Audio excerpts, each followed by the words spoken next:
Cigarette Podcast with your host Hussein Talib. And this episode is going to be a very clear episode, I guess. Joining me for this one, Theresa Rose, to talk about how to crystallize your brilliance and about something she calls cocktail napkin selling, which is I am intrigued to know that is. Theresa is a brand and business crystallizer, strategic co-founder, a two-time TEDx speaker, and certified speaking professional who works with experts and their businesses to create one-of-a-kind visual brands they can draw on a cocktail napkin. Using her crystallization process, Teresa helps thought leaders, entrepreneurs, and executives ready for the transition to clarify, amplify, and monetize their brilliance. Welcome to this episode of the Success Secret Podcast, Teresa. Thank you very much for having me. I appreciate it.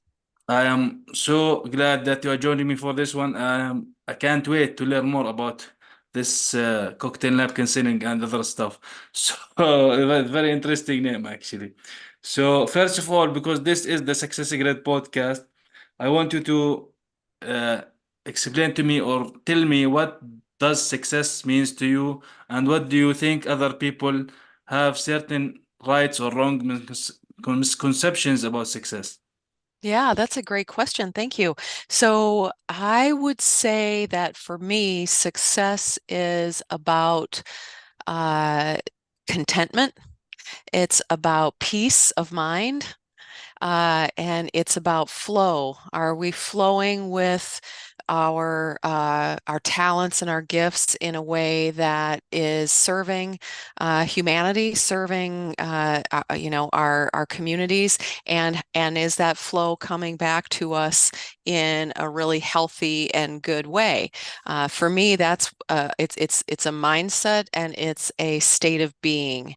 Uh, and it changes, right? It changes depending on what's going on in your life and how you feel and what's priority. I've gone through some losses in my life, as I'm sure many of your fans have as well. And success can be very malleable when you're going through big transitions and challenges. What we thought we would have as a success in our younger years changes as life changes and as we experience loss and as we experience, real challenge and deep, deep pain. So for me, it's less about the monetary and more about the emotional. That's amazing. Like you mentioned something about like sometimes we think, or I think, that being an adult is different from being a child. Like sometimes I wish maybe myself, I don't know, maybe I'm wrong with that, but hopefully the old days when I'm kid is back, because you are like worry free in general. Like you don't think Right, about anything. But now as adults you worry about everything, and everything, right. like there's the brain does not stop thinking about anything, and worries and lots of things on the mind, money, a lot of things about that, and many things and Yep. issue problems. So it's not stopping. So now, can you give us or tell us a little bit about yourself, a little bit of a story, and because you talk about clarifying and amplifying and monetizing, Yeah. also these things are could be clear to some people, but also, and would love for you to expand a little bit on these as a starter. Sure. Well, so I have many stories, but I guess the one that I'll share with you is how I found how important a napkin is, a cocktail napkin is, and it tells a little bit about my history. So I have always been somebody who loves being on stage. As a little girl, I would do my own shows, for my stuffed animals, and I'd have my hairbrush as my microphone, and I'd do a variety show, and I'd sing and I'd dance, and it's just I have a performer's spirit inside of me, and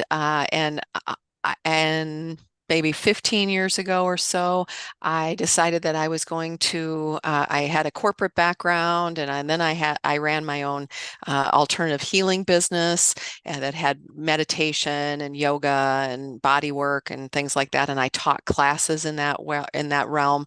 And then I decided that I was going to become a professional speaker because of me always just loving being on stage. And I'm a natural inspirer. I really love to inspire people. I'm enthusiastic. I won most enthusiastic in second grade. And so I just have a genuinely cheerleader heart. And so I was going to do my very first paid presentation. And I stumbled into that. I've been a professional speaker for 15 years, but when I first started, I didn't even know it was a real job. I had no idea that you could be a speaker.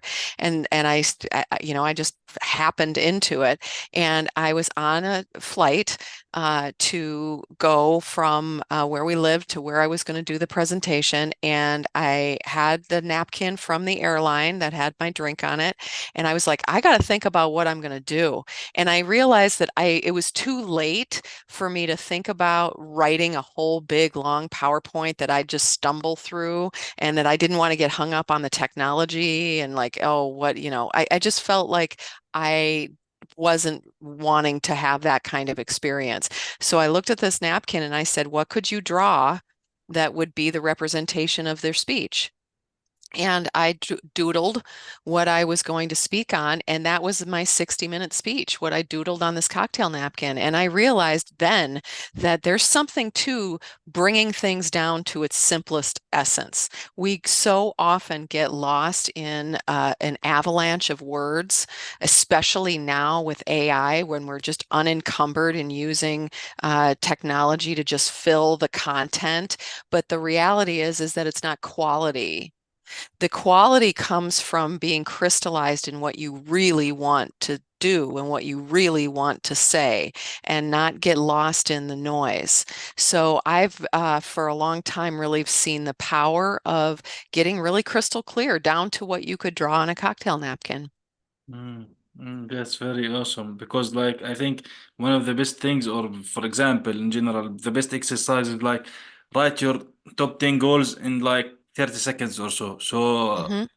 this type of things is very important, like to have this clear, crystal clear thing of what we want to do. Like, basically, a napkin is like, I think it's like about this It's size. this big. Yep, it's Yeah, this big. something It's like that. tiny. Which Yeah. is good. That's the best kind of technology because first of all, it forces you to think in clear ways because you can't fill it with a bunch of words. You have to get down to crystallized essence, and it's scrunchable. It's mobile, and you'll find one everywhere.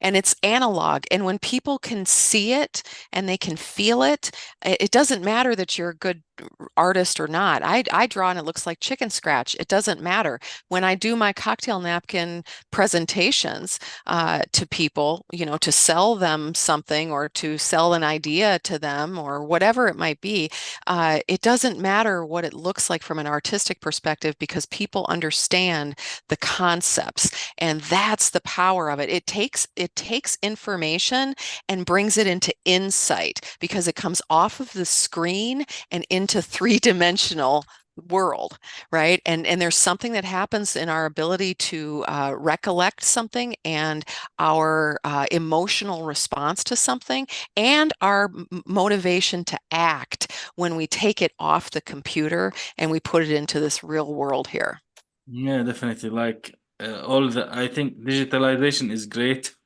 For right? example, like having things using your hand and a pen and a paper is like, it has different feeling to it. Yes, it does. And it's a both and. So I agree that having technology is essential. It's absolutely essential to be able to leverage the tools that we have. And if you really want to maintain a differentiating factor, you want to have a competitive edge, you'll not forget the power of the napkin and a pen, because that's going to really be able to cut through the noise that your buyer is experiencing. right? And so, I mean, how many times have we tried to send endless emails and follow-ups and doing all these big fancy presentations and these long websites and all this stuff that lands in nowhere? It doesn't grab someone. But if you're having a real conversation, an authentic connection with somebody, and you can do it on Zoom too. You can do cocktail napkins on Zoom, just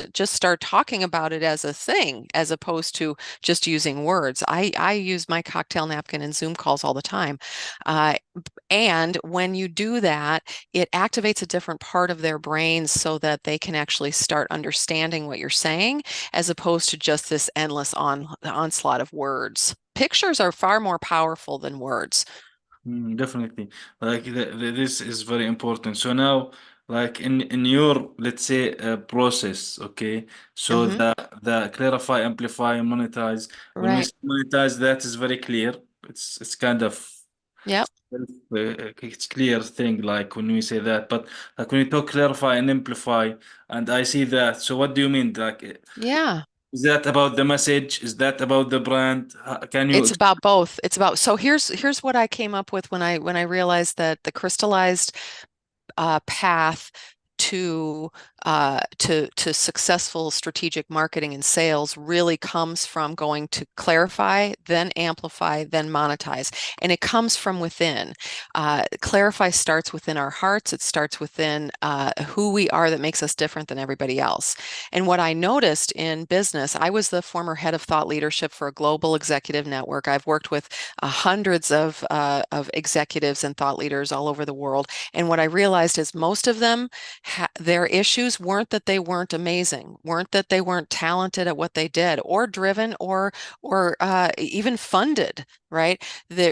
What they constantly tried to do is chase after monetize, monetize, monetize, monetize. They were always looking for what's the next thing that I need to do to be able to make money. And what I noticed is that they weren't as nearly as successful as they could be, because it was like when their offer got into the marketplace, nobody cared, because it was just more noise. And then they didn't even know what the person did, because one week they'd have this offer and the next week they'd be talking about this thing, and then the next week they'd talk about this thing. So there wasn't a concentrated energy of their expertise or their brand in the monetize realm. So then what they do is they push against the grain of organic growth and try to amplify. They think that their problem of monetizing is that they need to amplify more. And so they'll spend inordinate amount of time, money, and energy with digital marketing agencies and PR firms and consultants and coaches and products that they think that they need to use to, quote, spread the word. And those didn't work either. So what I realized as I studied these hundreds of businesses and business owners is that their real pain point was that they couldn't clarify what makes them different than everyone else. Really. They could use a bunch of fancy words, but they couldn't draw it on a cocktail napkin. So the work that I did was to distill down to their essence what makes you different than everyone else. Can you clarify that difference on a cocktail napkin that a child could understand? Because frankly, that's what our buyers are like right now. They're like children when it comes to their attention spans. So you have to get them within moments of exposure. So that's when I realized, wow, the trajectory of sales and marketing in this day and age to crystallize that brilliance is clarify, then you amplify, because now you're amplifying the same things all over the place. It no longer will your website be different than your LinkedIn, which will be different than your podcast interviews, which will be different than your articles, which will be different than your presentations that you do. It's all going to be the same stuff because it's all built off the same cocktail napkin, so that you're amplifying consistently and strategically in the marketplace, so that when people are ready to monetize with you, when they're ready to give you money, no matter where they saw you, where they heard from you, they're getting the same information over and over and over again. And the only way that works is if you start with clarify. If you just think you can jump up to monetize, you're going to be in a lot of pain, a world of pain, because you're not going to be any different than your competitors. That's very important. So we're talking about the message and the alignment of the message Mm-hmm.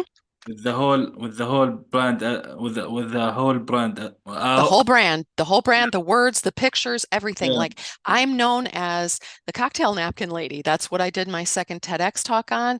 That's what I talk about all the time. I talk about clarify, amplify, monetize all the time. That's my jam. And I'm known for it no matter where you could meet me at an airport bar and I will be talking about cocktail napkin clarity. You could meet me at a fancy networking event and I'll be talking about cocktail napkin clarity. Everybody has their own thing that is special and unique to them. They just don't know it.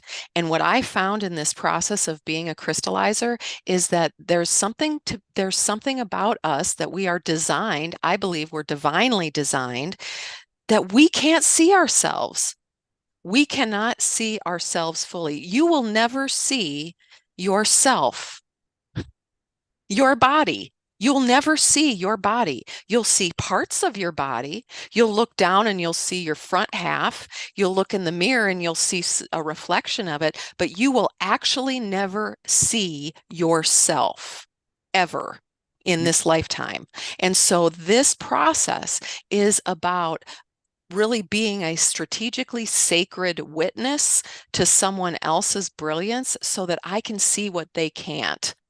Right? Mm, I can really notice what makes them brilliant and makes them different because they're too close to see it. that's very interesting point. Like because we are very close to ourselves, I guess we Yeah, can't. everybody is. Yeah. Every So no matter how hard we try Yes. to It dig doesn't matter. deep as possible, we Yeah. might not reach that. So this is the, for example, talking about the message in ourselves or finding this message. Like we need people to be Yes. around us to help Yes. to Yes. ask for Certain help. people. That's very Certain yeah, people. aligned people. Yes, that's very important. Aligned people, educated people in your marketplace, people that are going to tell you something that you don't want to hear, give you your blind spots. It can't just be sycophantic support people that say you're great. That's not helpful. And it's not helpful to go to somebody who's just automatically going to just try to sell you their thing, right? Their solution. It's really about, can you find someone in your professional orbit that can act as a strategic co-creator who can just really be with you side by side, like this on my, for those of you that are going to watch it on YouTube, this back here copy, weathered yellow copy of Think and Grow Rich by Napoleon Hill is on my shoulder. That's my mother's 1960 $1.95 copy of Napoleon Hill's Think and Grow Rich. And in chapter 10 of that seminal book of professional growth, he talks about the power of the master mind. There is intense, incredible, transformative power when you have two or more people coming together in the spirit of unity for a single purpose.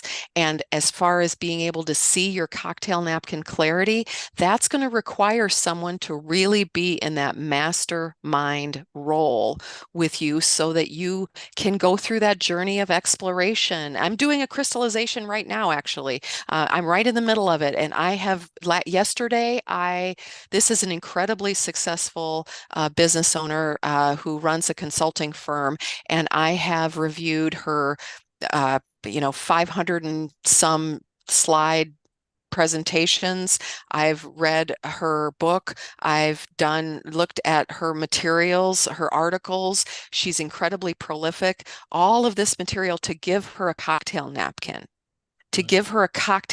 of all of that, chip away everything that doesn't matter, but the most essential things. And there's no way she could have seen that herself. She was too lost in creating more and more and more content. And when we're talking about getting cocktail napkin clarity, it's about less words and more insight. And the only way to get that insight is when you have someone outside looking at you.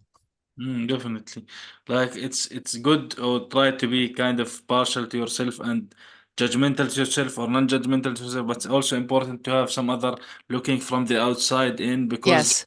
as you mentioned, it's like it's hard no matter how we are trying to be judging ourselves or looking to ourselves be better or doing certain things, we have to have this kind of overview of things and different perspective into us, whether Yes. personally or in business or in our business.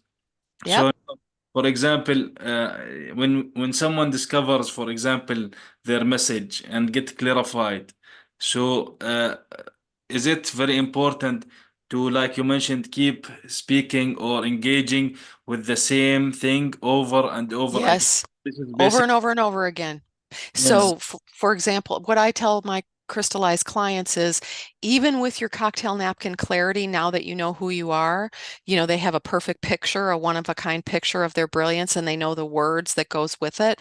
It if they never share it with the world in any way, it's still helpful because now they know how to tell their story. They know organically and authentically and passionately and persuasively, they know how to describe themselves, but it becomes an exponentially more effective tool when they keep sharing it out to the world. Let me give you an example. One of my most recent crystallized clients, one of the first orders of business that she did was to create a LinkedIn article on her new model, on her thought leadership that I helped her crystallize. And she wrote this beautiful article that she featured on her LinkedIn. She also posted it. And what happened is she had clients or she had prospects that she hadn't been able to create a connection with for months. She tried to reach them on email and LinkedIn and text and phone, and they were crickets, nothing, couldn't get any response at all. She sent this article to one of those prospects, and within an hour, that person came back and said, "Thank you. I appreciate it. Can we share it with our association? And now let's talk about you coming in and speaking for our organization." When you use this cocktail napkin clarity everywhere you go,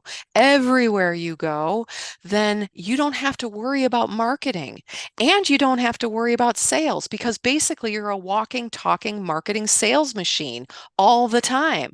And that's the best kind. That's the best kind because people know that you mean it and that you care. Because the reality when it comes to the bottom line, and I'm all about fundamentally, it's a wonderful thing to help provide people with clarity on who they are and what makes them shine and what makes them different. But the reality is I'm in business to give them more business. I'm in the business to help them make more money. Period. And the way that you do that is to understand that sales happens with two ways. Number one, they need to have the logic. They need to understand cognitively, intelligently what you're doing to solve their biggest pain.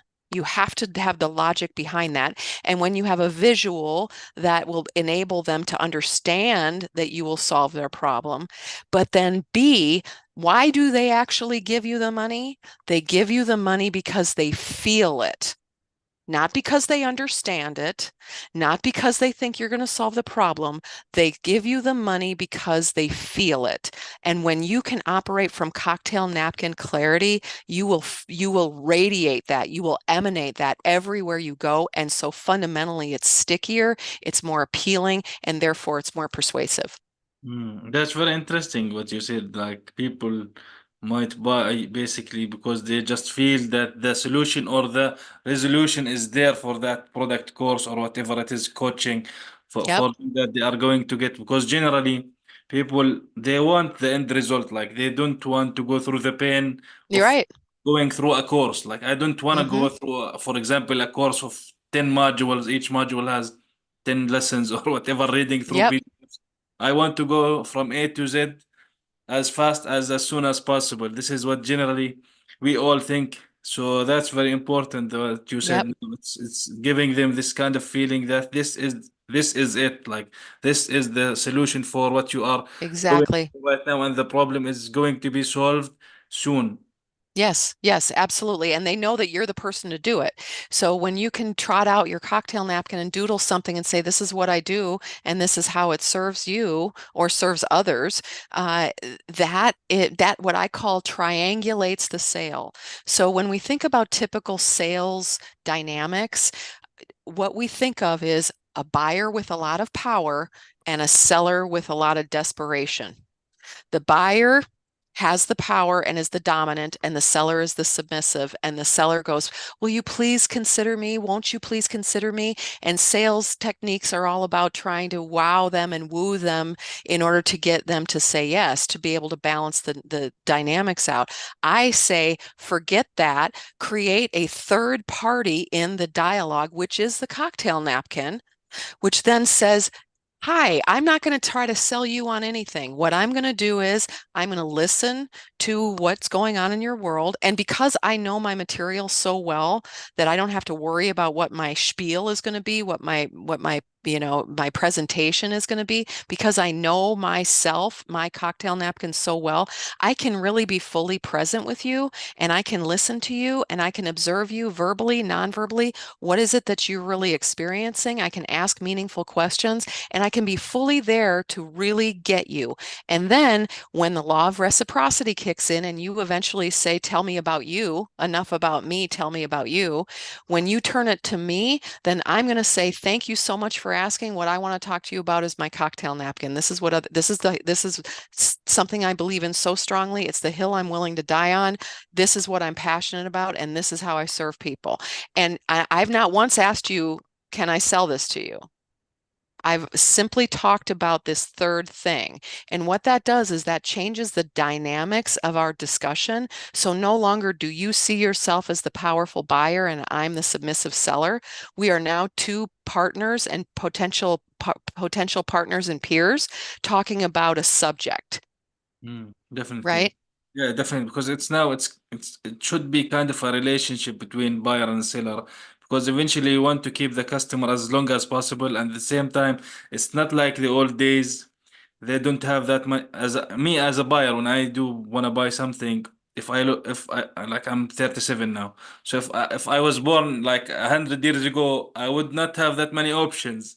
But now, Hmm. like, you have so many options. You have Google, you have Bing, you have search engines, you have a lot of things to compare prices, compare many things, benefits and features, and take your time to buy.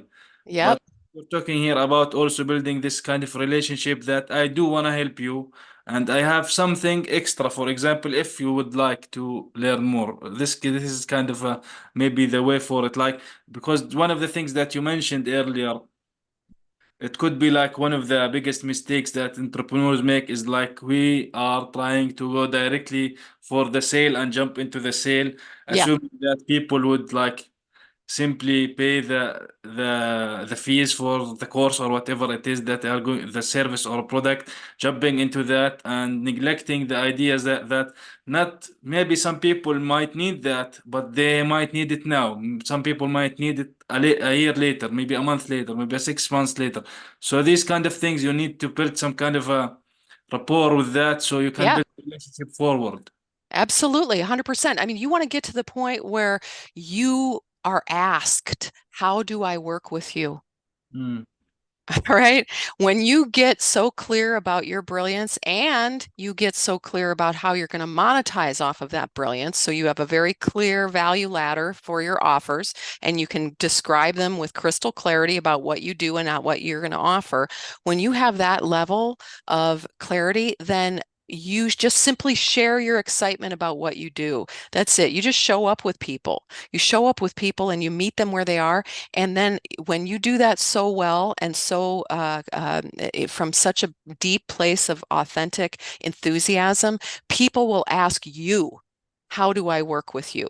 And then they'll say it's a no-brainer, especially when you can write it so clearly that they can understand the chunks, right? Like my model is actually not only my thought leadership, it's not only my material, my content marketing that I do, but it's literally my offers. I have offers that are clarify, amplify, monetize. I want to walk them through so clearly that there is not a chance, because you know what makes a sale go south? Confusion.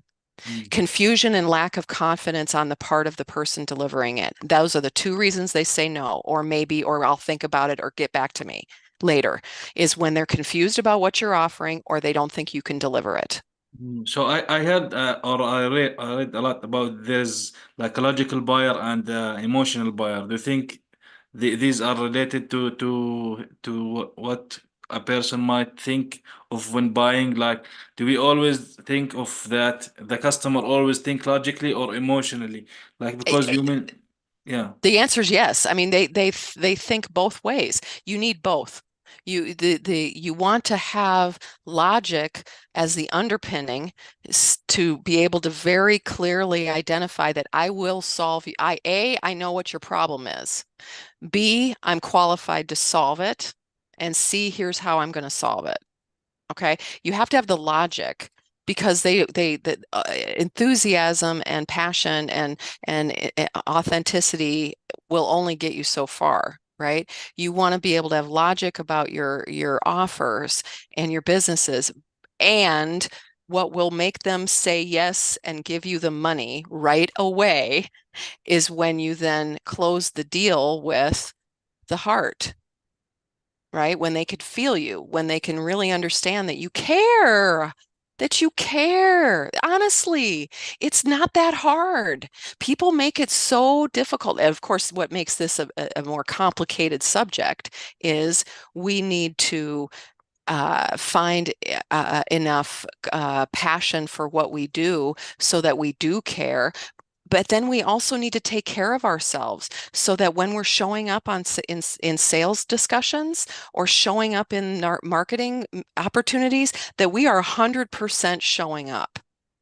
We're Mm. 100% showing up. I don't care that you didn't get a good night's sleep. I don't care that you got in a fight with your partner. I don't care that you're feeling, nervous about your trip next week. It doesn't, you got to be present. 100% present with people. And that, along with that cocktail napkin clarity, is what gets people to say yes. Definitely. Like it's easier when it comes from the buyer, for example, and you are not pushing the sale. So this is how business is done, especially nowadays. Like you mentioned, it's not like 100 years ago. Everything is pushed. The Hmm. customer does not know anything. Everything that they know is like from what the seller or salesman tells them. So these days are now gone. So you need to build some different level of trust and heart with the client. Yes. Yep, That's absolutely. so.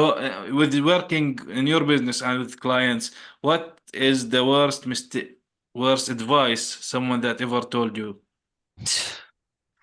What's the worst advice that someone ever told me professionally? The worst advice that someone ever told me professionally is that long emails sell. That you can write long emails. The longer the email, the better it is. I think that was silly back then, and it's even sillier now. The shorter the email, the better it is. In fact, do you know what the most important part of an email is? The link, I guess, maybe No, the the sub. subject line. Yeah. Subject line. 50 letters. 50 letters is what you have to work with, including spaces, to make it clickable, to make it interesting enough that someone will actually read it. Because email is dying. It's a cesspool of noise. And you want your brilliance to be able to shine through in a place that is filled with noise, Mm, right? You want to be able to really craft an email with a subject line and a very short body that's going to hopefully get them off of email as quickly as possible and into your calendar.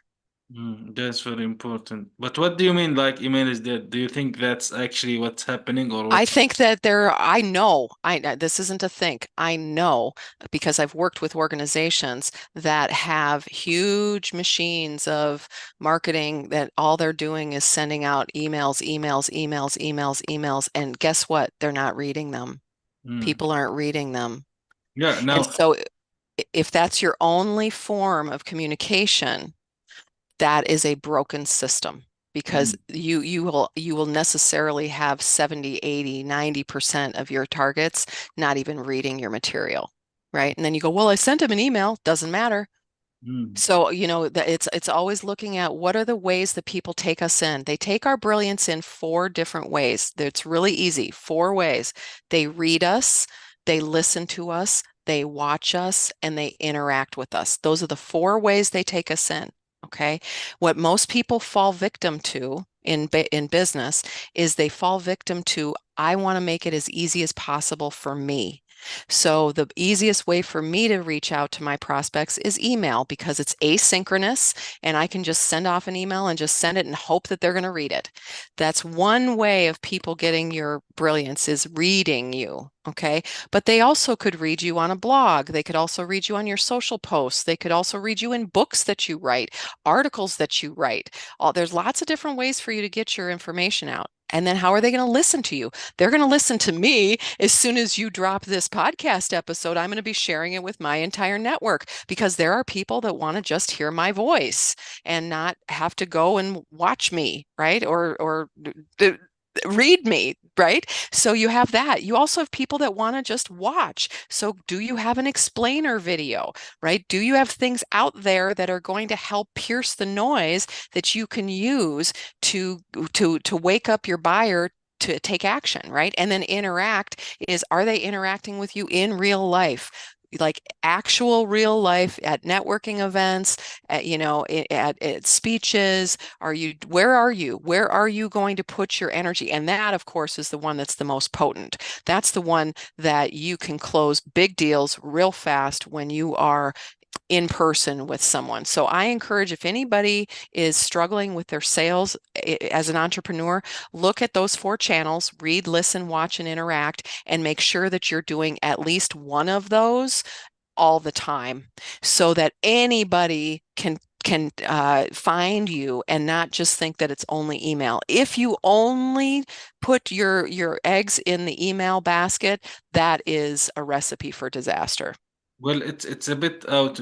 It's like it's a bit of always the talk is about, for example, email is that you want to have your own platform, and basically email Right. can provide you with that. Social media in general, the idea of it, like yes, maybe I have a huge LinkedIn following, yes, maybe I have a huge Instagram following, but you never know that these platforms might close, they might remove you, they might block you for some posts. Yes.